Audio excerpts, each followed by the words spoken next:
اللہ تیری عبادت کرتے ہیں, تیرے سے مدد مانگتے ہیں. میرے ساتھ آج چودھری پرویز الائی بیٹھے ہوئے ہیں, پنجاب کے چیف منسٹر, اور دوسری طرف میرے پاس محمود خان جو کہ پختونخوا کے چیف منسٹر ہیں. تو ہم نے آج بڑا اہم فیصلہ کرنا ہے اور میں نے اناؤنس کرنا ہے. تو میں یہ چاہتا تھا کہ آج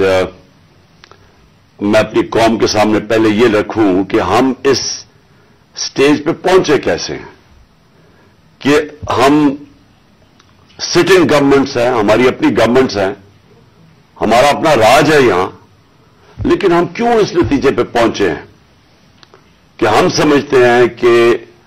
اگر ہمیں اپنی گورنمنٹس بھی قربان کرنی پڑے اس ملک کے اندر, جب تک الیکشنز نہیں ہوں گے, صاف اور شفاف الیکشنز نہیں ہوں گے,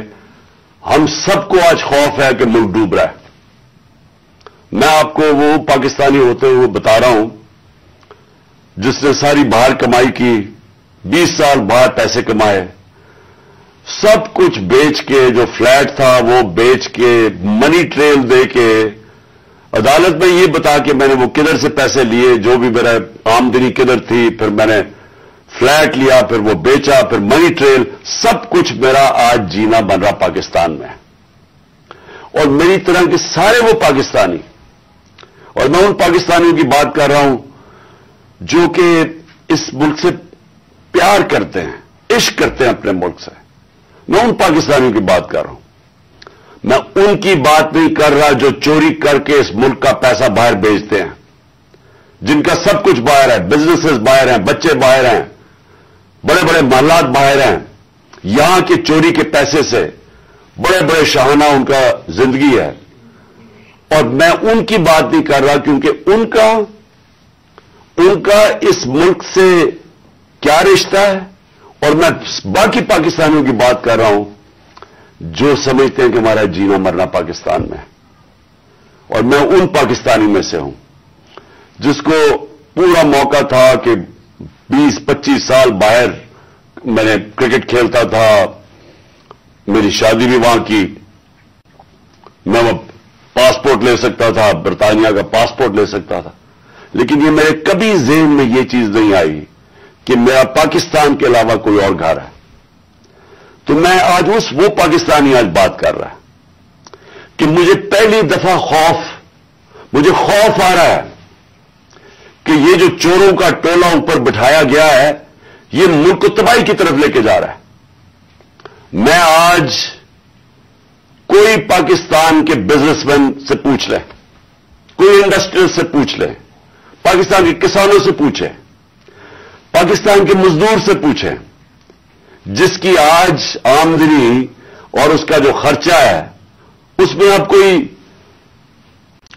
بیلنس ہی نہیں رہا. 50 سال کے بعد سب سے زیادہ مہنگائی ہوئی ہے آج پاکستان میں. آج ہماری انڈسٹری بند ہو رہی ہے, وہ انڈسٹری جو ہمارے دور میں بڑی مشکلوں سے تیسرے اور چوتھے سال میں ہم نے محنت کر کے انسینٹیوز دے کے انڈسٹری بڑھائی,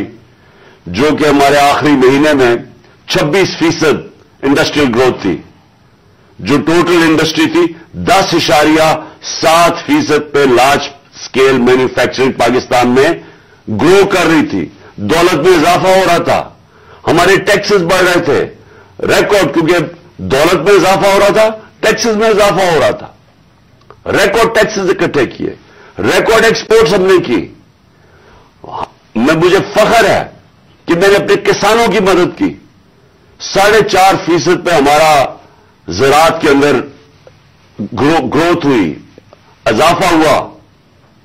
ہماری 4 فصلیں 2 سال ریکارڈ فصلیں ہوئی پاکستان میں, تو ہم نے کسانوں کی مدد کی. آج وہ سارا جو پاکستان وہاں لے کے جا رہے تھے, آج مجھے ایک چیز بتائیں کہ پاکستان میں کسی میں بہتری ہوئی ہے. آج مایوسی کا یہ عالم ہے میرے ملک میں کہ 7.5 لاکھ پاکستانی ملک چھوڑ کے چلے گئے ہیں 7 مہینے میں. ان میں پروفیشنلز ہیں,